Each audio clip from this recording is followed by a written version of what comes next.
What's going on, everyone? So last night, the Lakers got the win, still undefeated at home, but ended up losing Anthony Davis. Anthony Davis got hit in the eye by Jakob, which I still don't know how that wasn't an offensive foul. That was clearly the off-arm, offhand, smacking AD in the eye, which seems to be a consistent issue for Anthony Davis. It seems like regularly somebody's poking him or hitting him in the eye. Like, the guy has like the worst luck with just his eyes. I don't know how that guy can still see, right? But it's a concern, right? And he ended up not returning for the back end of the game. Now, to be fair, at that point, I probably wouldn't have brought him back either. You know, you're up 15 late. Like, if you can't close this out and finish this game, also you went on the run without Anthony Davis, like, close this out, do your job, and you'll be fine. And then, you know, now Anthony Davis can kind of rest up. Well, the Lakers do have, 3 days in between the game, right? Because you had the 10th and then they play Wednesday the 13th.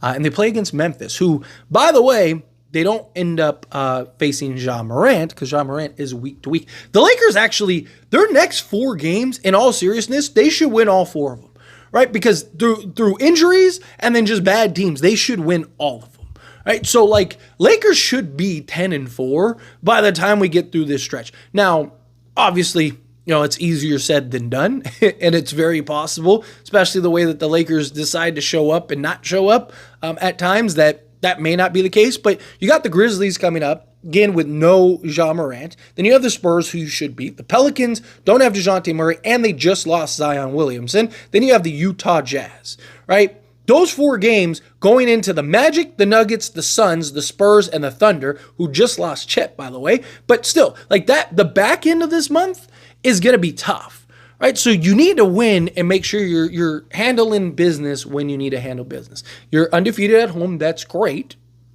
Stay undefeated at home, but you got to start winning on the road, right? Like, Lakers, their championship year, won on the road. The 2 years ago when they went to the conference finals, every round they won on the road until the round that they didn't. And then they ran into Denver and they weren't able to win on the road. But Anthony Davis, right? Obviously, look, hopefully he's back. Hopefully he's healthy. We don't have anybody right now that can fill in for him, right? Like, Jackson Hayes, yes, he does his best impression of a comparable center, and at times he looks good, times he's impactful, but he's more of your third big than your, you know, hey, AD's getting the night off, let's start him, or him coming off the backup. Yeah, you could go and try Christian Koloko another game, but, like, the dude hadn't played in a year and a half, doesn't know the system, just got back, and now it's like, hey, dude, we need you to play 30 minutes and, you know, give us rim protection and, you know, be a solid. You're not replacing Anthony. He's leading the league in points. He's like 3rd or 4th in like rebounds or whatever, right? Like, the guy's like 5th in blocks. Like, the guy is like top 5 in like every statistical category right now. So it's like, you're not replacing that. He's literally leading MVP votes right now, and as he should, right? Like, they have a winning record. He's been fantastic. He's been arguably the best player in the league this season, if not the best player in the league this season, right? Like, give him where his credit is due, right? Not to mention his defensive impact and just everything. Jokic is unbelievable. Don't get me wrong. Dude, that guy put up like a historic triple-double the other night, right? Like, it was like insane. It was like a made-up stat line. It was like, what was it, like 32, 22, and 16 or something crazy like that. It was just like, what? But he doesn't impact the defense the way that Anthony Davis does. Anthony Davis, yeah, he doesn't have the playmaking that Jokic does, but Anthony Davis is giving you 35 and still, you know, just completely shutting down the paint. Big difference. However, Lakers need a center, and they need a center badly. And we've seen the Lakers linked to a lot of centers right now. At least at the time of recording this video, we don't have an answer on Anthony Davis. Is he going to play Wednesday? Is he not?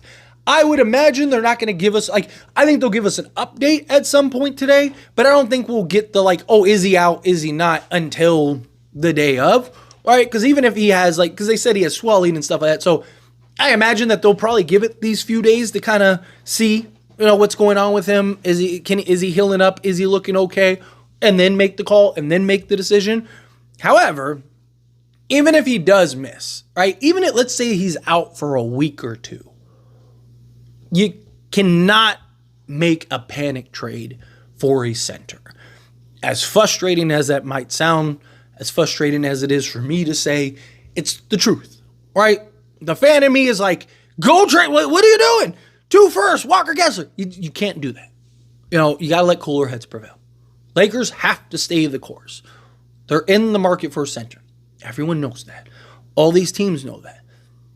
It's one thing when you're coming to the table as in like, hey, it would be great to have him.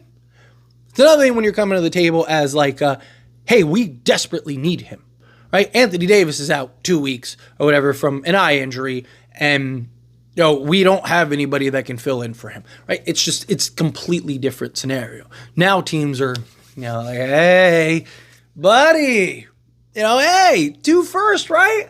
Like, how does that sound? Want to tell you what, we want 2 first and a pick swap now. How? We can wait. We're not in a rush, right? Like, that's the problem. That's where the problem lies. Is now other teams have all the power. They have all the say. They have all the control. They have all the leverage. And you could argue that they have the leverage regardless. But again, it's different when it's not out of desperation. It's different when you can walk away from the table. It's another thing when you can't. And you got to kind of just like, okay, well, and everyone knows you're bluffing. Like, hey, we'll leave. And it's like, okay, leave. Like, what are you going to do? You can't go into that desperation mode. Lakers have to stay the course. They have to maintain that patience and, try to find the right deal. Because the Lakers need more than a Walker Kessler, right? Let's say, Lakers go trade 2 firsts right now for Walker Kessler, right? Jalen Hood-Schifino, 2 firsts, Walker Kessler, boom. Are we a title contender now with Walker Kessler? I don't believe so. Are we better? Yes. Are we better? Absolutely. Right? You talk about a guy that gives you a double-double, block 3 to 5 shots a game, right?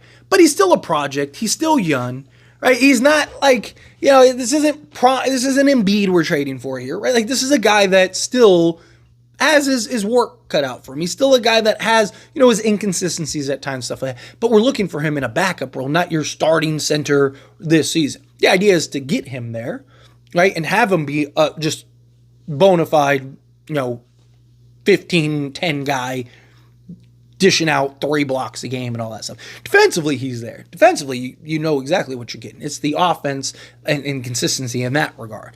But also, big difference when you're on a Utah team that's just terrible offensively and then the Lakers that are one of the better offensive teams, right? So it's just like, I do think he'll have an uptick offensively, and he helps with our bench production, right? He makes us better. But the Lakers need other things beyond Walker Kessler, right? We need some athleticism out at the guard position or the wing position. We need some legit 3-and-D guy, right? We need a consistent go-to scorer, right? D'Lo, Reeves, and Rui Hachimura, they're not consistent enough. On any given night, can one of those guys be your third guy? Of course, right? We've seen nights where Rui go give you 25. Seen nights where D'Lo is on and he's cooking, he's dropping 30. Seen Reeves go and give you 30, right? I mean, last 27, right? That's what it was, right? 27, right? So you see on any given night, one of these other guys can step up. But you never know who it's going to be, and you never know if it's even going to be any of them. As many games as we've seen one of them step up, or 2 of them step up, we've seen where none of them step up in playoffs and regular season games and all of it, right? So that's probably, I do think we need, that's why I'm so big on Zach LaVine, because it's like it gives you your third consistent scorer on a nightly basis. You know what you're getting from him. Even on a bad night, right? He's still giving you 18, right? Like it just won't be on the efficiency you need, but he's still getting you 18 to 20. And then he's going to rebound. He's going to apply rim pressure, right? He's going to make plays. Defensively, he's not as bad as people try to make him out to be defensively. Every year, he's at least league average, if not better. Literally every year, right? So I'm fine with Zach LaVine. I think it's something that we really need. But even him, like Zach LaVine and Walker Kessler, now I think we have potential to be in that conversation. But ideally, we need, like, we could get like a Walker Kessler, a Zach LaVine, and like a Dorian Finney-Smith. Now I think there we are, right? Don't underestimate the value of like 2 guys, right? Look at a team like Dallas last year. A lot of questions, a lot of concerns. Are they going to miss the play-in again? Are they nothing more than a play-in team, right? They were looking the struggles. Can Luka and Kyrie, can they figure it out? Should Dallas trade Kyrie? I mean, these were real reports. These were conversations that were being had, not by us. Like, it's Dallas people, right? Like, And then they go and they get Daniel Gafford. They go get, P.J. Washington. Derrick Jones Jr. ends up kind of coming into his own a little bit defensively. All of a sudden you look up and they're just a completely different team. And they just hit their stride and hit their run at the right time. And all of a sudden they're in the NBA Finals. Don't underestimate what, 2, 3 quality guys can do to this team. And again, it drops guys down to pecking order. If you were to get a Zach LaVine, now you're not asking Austin Reeves to be your 3rd best player. He is your 4th best player. Right? And now, when he does have those nights where he's on and he's cooking, you're winning all those games. And then the games where he's not, you still have a chance to win because Zach LaVine's going to give you, 18 to 20. Right? And then, same thing. You go down the pecking order. Right? Like, if you can go and get several players, right? Well, now guys don't have to play. If you can get a Zach LaVine and say a Dorian Finney-Smith, right? Now Austin Reeves has to defend the 3rd best player, not this 1st best player, right? Like, so just it changes things. Right? And you still have guys like, Cam Reddish and Jared Vanderbilt and things like that. Or maybe you're taking those guys, turning them into something else, right? Like, the point is the Lakers need more than just a center. So if you panic and make a trade, you could end up setting yourselves back. Because now it's like, okay, well, if this doesn't work, we don't have a way to make another move. We don't have any other assets that teams may be interested in. Right? Could you maybe go get a guy for a couple seconds or a pick swap? Sure, but not the caliber of guy that you need. Right? Not the kind of move that you need. So now if you're the Lakers, you may have handcuffed yourself. You have to continue to remain patient, even if Anthony Davis is not 100%. But anyway, as always, this is a discussion, and I pass a question to you. Let me know your thoughts and opinions down in the comments below. What do you think? How do you feel? What are your thoughts? Do you agree with me? Do you disagree with me? Are you kind of mixed in the middle? However you feel, whatever your thoughts are, I'd love to hear it. Let me know down in the comments below. That being said, if you haven't liked this video, hit that like button. Helps me a lot. So we enjoy these types of videos. Truly appreciate it. If not subscribe to the channel, hit that subscribe button. Turn on the bell notifications. Appreciate y'all. See you in the next one. Thank you.